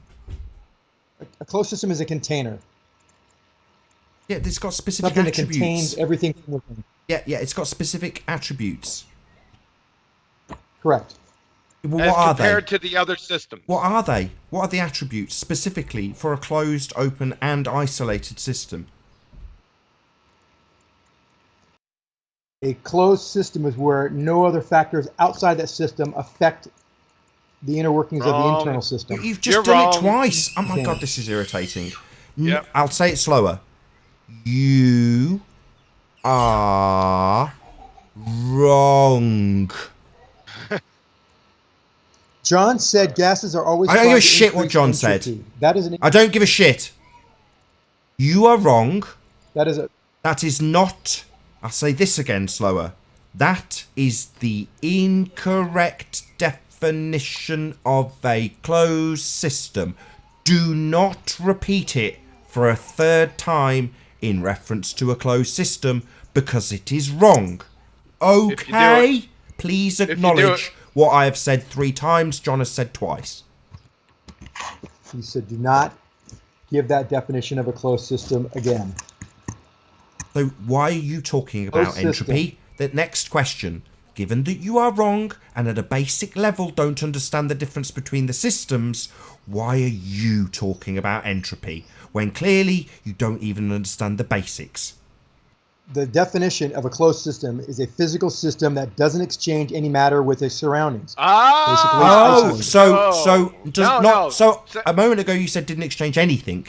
So it's actually just matter that it doesn't exchange. Well, that's very different, isn't it? Now you've looked it up. No, that's incorrect. That's an open definition. No. Let's energy as well. A closed system is a system that can only exchange energy with its surroundings.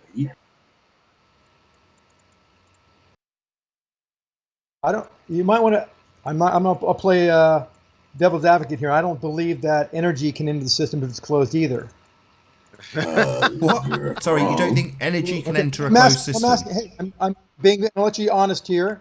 I thought a closed system would not allow energy to transfer between the variables. Or Hold on. That's So an isolated system. hold on. So you get a water flask with a lid, and you put some water in it, and you completely close the lid. Put it in the microwave. Will it stay cold because it's in a closed system when you turn the microwave on? Right. Oh, right. So, what do you mean? You mean you can transfer energy into a closed system? Wow. Completely contradicting the shit that you just came out with. Amazing. Yeah. Here's the point. No, in classical Here's mechanics, the point. Here's the point, Zanuck. You came into this room. You said we didn't know what entropy is, right? Correct. But you don't know the difference between open, closed, and isolated systems. You see the problem? We're struggling. We're struggling with the definitions here, but a closed system, I told you, in classical mechanics, is an isolated system in thermodynamics. Yeah, this is the problem. This asshole has come in and told us that we don't understand entropy, then blathered and blithered around the most basic part of the definition, the specific systems it's in reference to, open, closed, and dynamic. After a bit of a Google search and us pointing out him being incorrect on about 4 separate occasions, he still holds true that we don't understand this. You arrogant fucking arsehole! I think the main point John was talking about. Listen, shit for brains. You who are projecting all over this conversation, you haven't got the first fucking clue about entropy. Yeah, with your Google searches on the fly. You pathetic little weasel. You haven't got a clue, and you're coming here telling us we don't know. You piece of shit. Piss off, you stupid fucking idiot. You don't know what entropy is, you fucking retard. And you're telling us that we don't. We're having to school you slowly as you Google search what we tell you you're incorrect about, and then you talk all over us while we point out that you're Google searching what we tell you you're incorrect about. So don't fucking tell us what we don't know. You don't understand any of this. You are the one who is ignorant. So don't come here telling us what we don't know as we school you, you pathetic weasel. So you got So two John, fails, gas is brother. always trying You to didn't increase know what entropy. mass was, and you don't know what entropy is. You definitely don't know what the different systems are, open, closed, and isolated. So what's next? What's the Talk next about entropy. demonstration Keep on of your saying gas complete is always ignorance? trying to Are increase you going to tell us that we don't understand something so we can go through a third example of your total and utter ignorance of anything you speak of? Yeah, this is now 2 examples that you've failed. So your first question you've still failed on. What's your evidence for your spinning ball space monkey religion? So far we've got to half an example that involved mass you couldn't define, and then you tell us that we don't understand entropy. Do you understand why we're getting pissed off with you? You don't understand what mass is. You can't define it. Then you don't understand what entropy is, and you've got the gall to say that we don't. Do you understand entropy? Yeah, Would I be absolutely. What is entropy? What is entropy then? You've already. Would I be right in saying?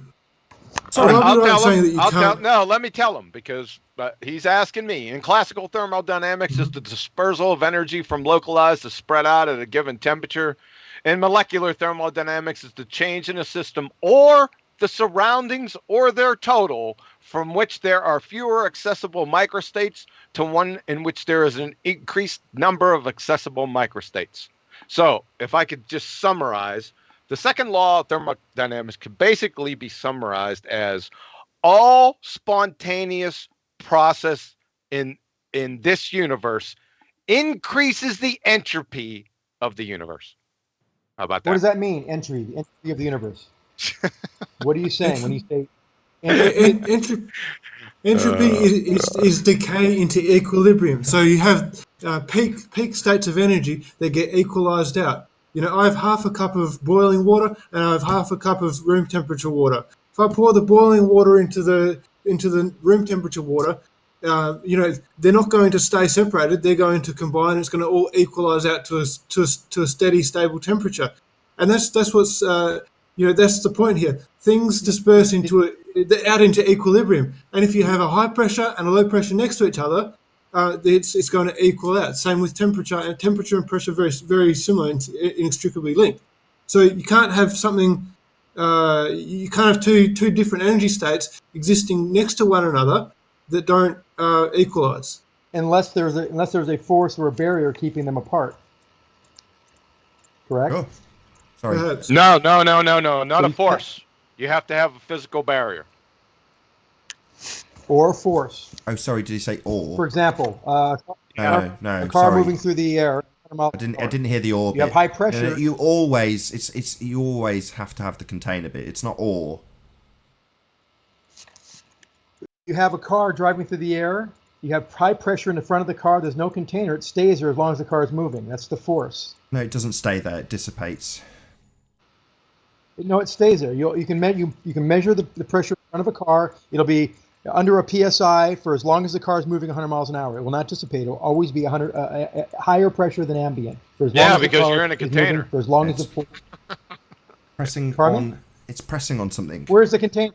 Where's the container? Underneath the car, between the car and the road. It's pressing on it temporarily, of course. No, in front it has to be in that height. The overall system is the container. He doesn't let you reply. That's It's just like the other asshole, Dawn, right? Makes an assertion. So there's something for the gas to... what's your fucking problem?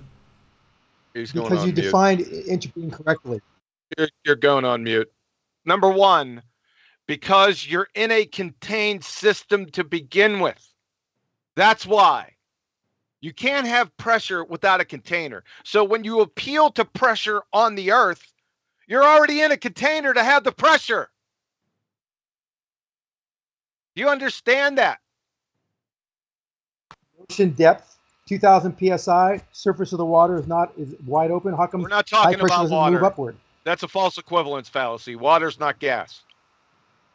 Okay, air. Okay, gas. We have gas, atmosphere. We go up 300,000 feet, we see vacuum. We come down to the surface area. So you don't see a No, we don't. PSI. No, we don't. That would defy a We law do. of nature. Children send up balloons to get up sub PSI levels with just toy balloons. They can measure almost vacuum. Near vacuum. What's this mean? Sub PSI.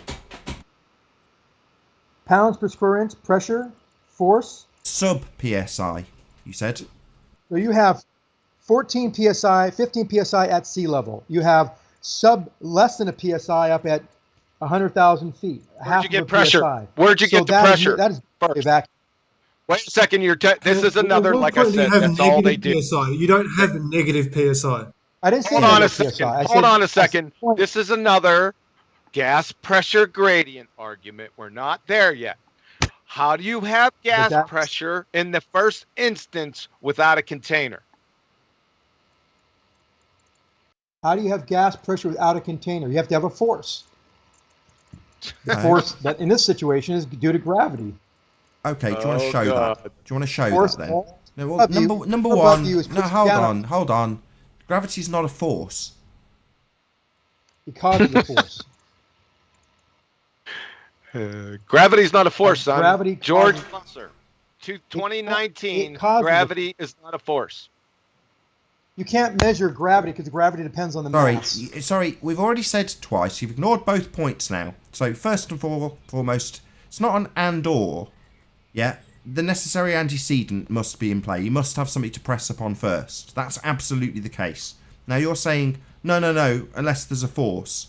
Well, when we ask you what force, not that that defies the necessary antecedent of a container in any way, but you say gravity, and that's not a force.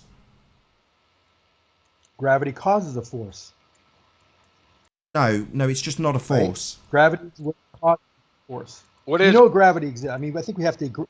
We can call it whatever we want, but gravity does exist, right? You drop something, it falls. We can No, measure it the doesn't. acceleration. No, correct? you have to prove So that. you're saying the rate of the measured rate of acceleration is a cause of something? What? No, No, if you he's can saying measure gravity. acceleration, there is a. He's saying gravity exists. No, it doesn't. What is gravity? Gravity is the acceleration of an object toward another mass. No. Which causes that's which been can cause a force depending on superseded. Sorry, in your depending on its you might mass. know your religion better, right? In your fundamentalist zealotry, you don't even know your religion. So no, mass doesn't attract mass. Your current fundies tell you that it's the bending of a conceptual medium that we don't experience. That's what they tell you. So no, it's not mass attracting. How many times we said this already? Let me say it slower. Let me say it slower because you're deaf.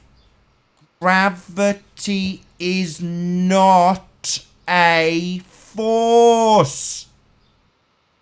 I didn't say it was. So I said it why are causes you a telling force. us about it then? You said you got a force that was holding gases Right. instead of a container. Well, then you said gravity.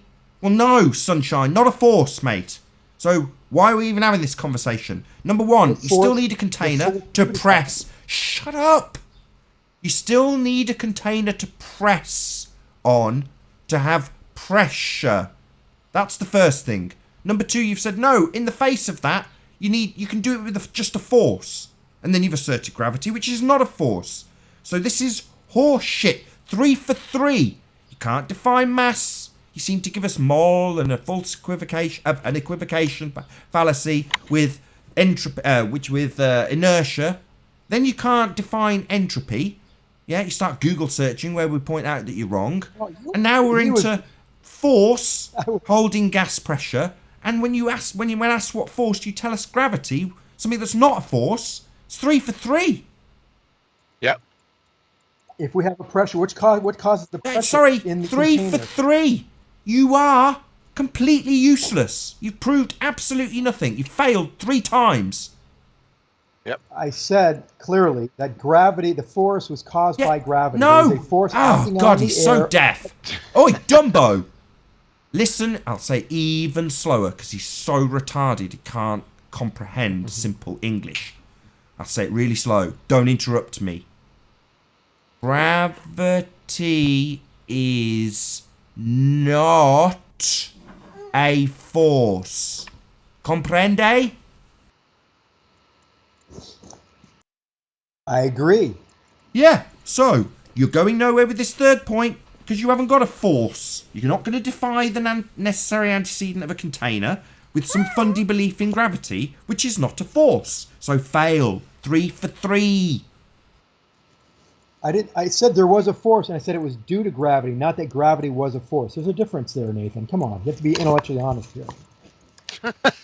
Do you understand that in your narrative, in your spinning ball religion, gravity is supposed to be the force? It's not supposed to cause the force. It's supposed to be the force. Although it's not a force, and we have that confirmed now, but it's supposed to be the force. Do you know your narrative? No, Well, you had people come on your your show that said speak. it should be thought of as a force, right? Or can be thought of as a force. Oh, I see. What's your name, my friend? What's your actual name? Full name? Because I'm going to attribute... Listen up. Just listen. I'm going to attribute your name to some rape charges. Now, you're not an actual rapist, but we can think of you as a rapist. Is that okay by you? Give me your full name so I can attribute rape to your good name. Not that you are one, but we're going to think of you as one. Because that's cool, right? I was talking about what people had said on your show. I didn't say that. Yeah. No. You're not answering me. What's your name? We're going to attribute some stuff that's not real, but we're going to think of it as real. To you. That's what we're going to do. If I said gravity was a force, that means I could have a value of gravity. Oh, you still can't listen. I'll say it again. It's not a force. What part of this aren't you getting, son? When something falls off of a tree, Nathan, what causes it to accelerate? Oh, that's why you asking us. Correct? Why are you asking us? You're telling us about a force that holds gases. So who cares? What force is holding the gases, friend? What's that force again? A non-force? No, it's not that, my friend. Do you want to try again? Because we're still on the third fail, aren't we? No humility again. The gases are being pressed to the ground of the Earth, the surface of the Earth, via a force due to gravity. Due to gravity. Sorry, I'll say it again. Maybe a fifth time will help him out. Gravity is not a force. And I'll say it slow too. The force is due to gravity. It is not a force. Oh my god. Yeah. What? A non-force isn't causing a force. Yeah, you can't have pseudo-forces causing forces. That's nonsense. Pseudo-force. Pseudo-force is still a force. If you're in a car, and you talked about this example yesterday, and I turned the wheel right, and you go slamming left, when your brain smashes against the door, which is a real force, that's called a centrifugal force. Your brain smashing into the window is centrifugal force. It's real when your brains are smashed against the window. No, that's a pseudo-force. It's even though it's turn in a car to the frame of reference. Yeah, as you turn in a car, the thing that's pushing you is no longer resisting you when the car changes direction. So you carry on in the same direction. So relative to the car, I haven't finished. Yeah, thicko, do I have to start treating you like Dawn because you've got some sort of spastic problem that stops you from listening and makes your lips move when others talk? Yeah. So you smash into the right door of your car if you turn left. But that's relative to the frame of reference of the car, which was formerly pushing you forward, but didn't resist you in the car seat when it turned left.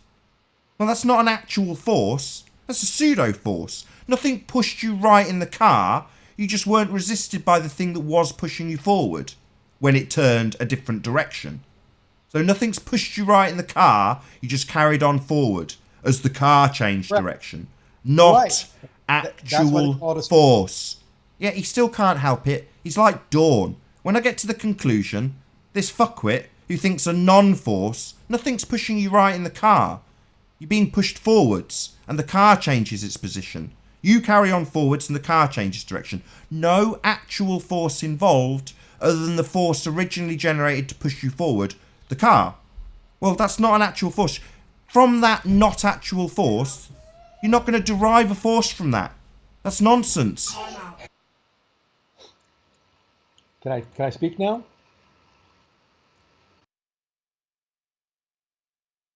That means yes. So yes, But Nathan, 60 kilometers an hour is the force. Hold on a second. Let What's him the speak. force? Go ahead. No, Go ahead, speed is Zamek. not a force. 60 kilometers an hour is the force. Is what you're saying. That's a speed. Gravity is an observed effect, and you're saying that's the force? No, 60 kilometers an hour isn't a force. 60 kilometers an hour is just a speed. It's just a velocity. It has nothing to do with force. But when you make the turn, Nathan's absolutely right. It's a pseudo force because you're traveling forward. The car is turning left. You're going forward. So yes, it is a pseudo force. But when you hit the windshield or hit the side window, and you have a dent in your head, that is a force. That is a real force. What does pseudo mean? It's a force that is in a particular frame of reference. What does you said a pseudo force? What does pseudo mean? The definition of pseudo, if I know you're looking for this, it means fake or it means apparent. False. It means false force. So it's not a force. Damn. In that frame of so when you're in that car and your head hits that side window, not worried about the damn car anymore. Fake? You're talking about your fairy tale gravity. Get back on. We don't need analogies, right? Go back to the original principle, gravity. Yeah, what you're saying is force a not actual force gives rise to a force. That's what you're saying. The force comes from the not actual force. That's not a possibility. So what force? So the door is acting on your head. What is your head acting on the door? What is that force called? Go back to gravity. We're not playing this car game. Stop using analogies for your principle. Having a hard time understanding a pseudo force. Pseudo forces can be real. They can be real forces, no, even though they're called quote, pseudo, pretend, not real. False, fake. How many times? My God, it's like you're really dense. It's really difficult to talk to you. Every time we explain something to you, then reassert the shit we've demolished 3 more times. Look, pseudo's not real. So don't tell us that you can have a not real force. That's nonsense. What part of this aren't you getting? What breaks the window, the driver's side or the right side window when you take that left turn? What is breaking the window as your head flies out of it? To travel at the tangent. Who gives a shit? Who gives a shit? Who cares? Articulated earlier, which was correct. Cares? What? Who cares? Not a pseudo force, that's for sure. The force of the car accelerating forward. Because if the car wasn't doing that, there wouldn't be the lateral motion as the car turned and didn't resist you because you don't have any sides to the back of your chair. You've only got a back to the back of your chair, surprisingly. Now, if you were strapped in like a race driver, you'd turn with the car. But you still have forces acting on you, pushing you to the outside of the car. Yeah, but only one. The one behind. So when it takes a different direction, that force doesn't act on you and you carry on forwards. You're not being pushed right in the car. You're just moving right in the car as a frame of reference to the car. But the car's changing direction, and because the car's not resisting you in the same way it was when it pushed you, it doesn't turn you. You carry on forward. Now, the fact that the car suddenly becomes a blockage because it's changed its position doesn't mean you've been pushed right in the car. You haven't. That's a pseudo force. The car pushed you forward. Shut up! The car pushed you forward and then changed its direction. Now, it didn't push you sideways, so you went into the side of the car. But there was no sideways pushing in the car. It's a pseudo force, non-force. So there's never going to be a time when that pseudo force magically just throws you into the right side of the car, unless you were first being propelled forward by an actual force. One in one direction that didn't turn you when the car turned because it only propelled you in one direction. Now, the effect being a pseudo force. It seems like you were pushed right in the car. You weren't. You carried on in the direction you were being pushed.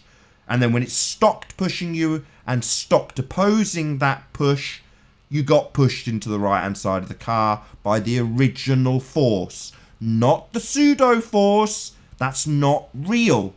So, given that we now have had a lengthy explanation of how pseudo, not actual, fake, not real forces aren't pushing anything, can you explain how a not real, not actual force can give rise to a force, please?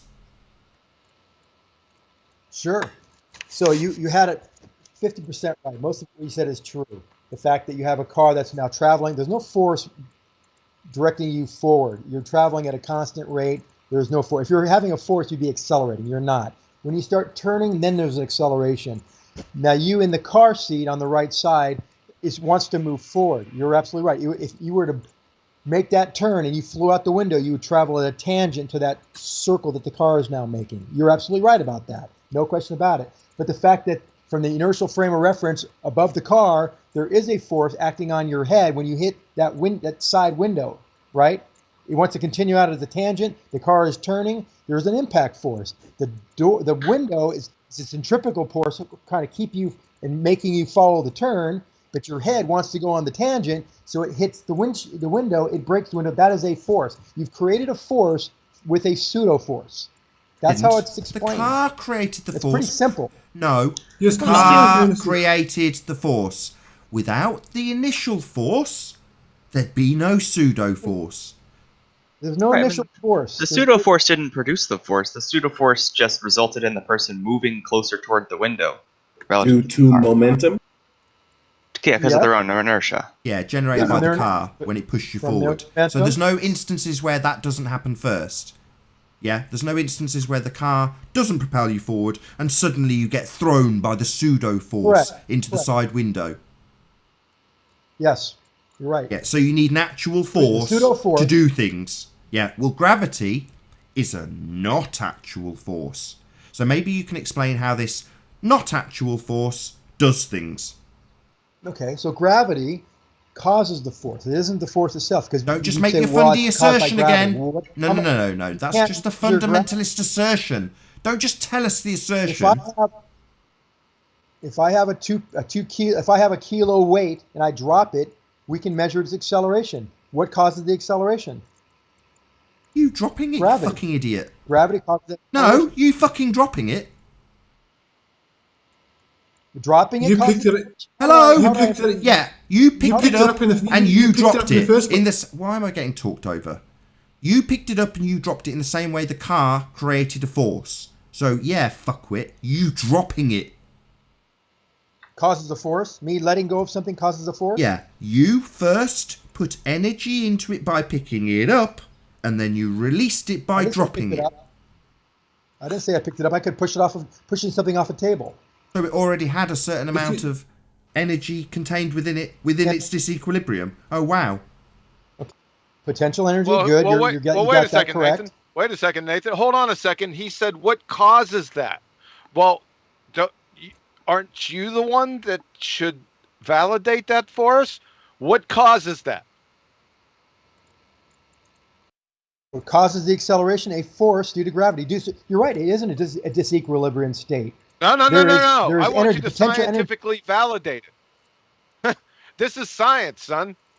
So what's the hypothesis? I mean, if my fist collides hold with the side of the plane, I can prove the cause of that force. God. Hold on. He's what's talking the cause about of that causal relationship, right? Yep. Cause is gravity giving that mass weight, which pulls it down to the surface. Okay. So the cause is gravity. So what's your hypothesis? That if I drop or I push an object off the table, it will fall at 9.8 meters per second squared. Nope. That's not a hypothesis. What's your dependent variables? The dependent variable is it falling to the ground. What's the cause? Gravity. Okay, so gravity is your independent variable. You have to be able to manipulate, although this is a begging the question fallacy because gravity is what you're attempting to prove. It can't be in your premise. That's number one. Number two, gravity. You have to be able to manipulate it and vary it to validate it that's your cause. So let's see this gravity that you're varying and manipulating. No problem at all. Instead of dropping the 2 pound weight, I now change it to a 1 pound weight. That's not what I said. Measure the that's acceleration. Not gravity. That's not varying. That's not varying gravity, though, is it? Sure, it is. The force of gravity changes. So no, you're assuming it. That's not an independent variable. The force of gravity now changed. I just changed gravity. No. What changed was the mass, the level of inertia changed. Yes, you're right. No, you can't conflate the two as congruent and similar. You have to prove a cause. You have to prove that there's a mechanism of action there that necessitates this force being conjured up. Yeah, there's no independent variable. Gravity can't be the independent variable. I can also change the height at which I drop it, which is an independent the height variable. is not a cause for anything. For crying out loud, you just said gravity. Gravity was the cause. Now you're saying, oh, well, I can vary the height. So not the cause then. You're claiming the cause is gravity and you're saying you can vary something else. Do you not understand how the scientific method works? Sure. Why don't we call it the force of mass then? Why don't we hook up different weights and different masses to springs and see the forces that are measured on them because you can't downward? Define mass. Sorry, vary the just mass. Told us the cause we're changing the force is of gravity. We're changing the mass. That's so right. If the cause is gravity, that's what you've got to vary and manipulate. Correct. Right, but definitionally, you can vary the force of gravity by varying the mass. Well, no, you can't, because that's what you're attempting to prove. We're not proving. What the hell, sir? Look, the way you prove a cause, is by varying and manipulating that which you assume is the cause. So if you assume the cause is gravity, then that's what you must vary and manipulate in an experiment to validate that it is the cause. So not, right, oh, well, we can call it gravity. The force of gravity is caused shut by the mass up! of the objects attracted. Why are you talking over varying me? the masses is Why are by you talking definition over varying me, the asshole? I'm in the middle of a statement, you fucking asshole. Oh, that was Emerald. Yeah, he can't pass 5th grade general science. I didn't see him come in here. I'm in the middle I of recognize him now. a statement. So if you're saying your cause is gravity, then that's what you must vary and manipulate to validate it as the cause. What you don't do is assume it and then say you're going to vary height or you're going to vary weight. You must vary what you assume causes your effect to validate it as a cause. Don't just assume it, you fundy zealots. We can change the force of gravity. That's a great question. And we can go up in altitude and measure the effect of gravity. That's so height. Go down to the altitude. So you're saying you're varying the altitude, you stupid moron. No. So all you will be varying is that which you presume is the cause. Not altitude then, shit for brains, because that's something else, isn't it, shithead? Then we go to the equator versus the North Pole and measure gravity. What changes? God. Is that changing gravity for you? Gravity. No, you're not changing gravity. No, you're not changing gravity just yet. What is gravity? Show us a picture of it. Show us a picture of this gravity. Force of attraction of two masses. The attraction. You can't shut up. How many times have we got to say this? How many times have we got to quote George Musa? Right. You've just said it's the attraction between masses. So it's a force, is it, you stupid dick? No! Gravity is not a force. George Musa, 2019. If you can't listen to your own priests, what are you doing here? And with that, I'll say a huge, massive, enormous thank you to all of you who've joined us in the Nathan Oakley premiering stream for hopefully smashing the super chat, liking, commenting, sharing, subscribing, and all that good stuff. Be sure to check out nathanoakley.com and the Flat Earth Debate Forum to keep up to date with the community debate. A massive thank you to both the Google Hangouts and Discord server for making this debate possible. I've been Nathan Oakley, and I'll see you all in the next video. Oh, what a day! What a lovely day!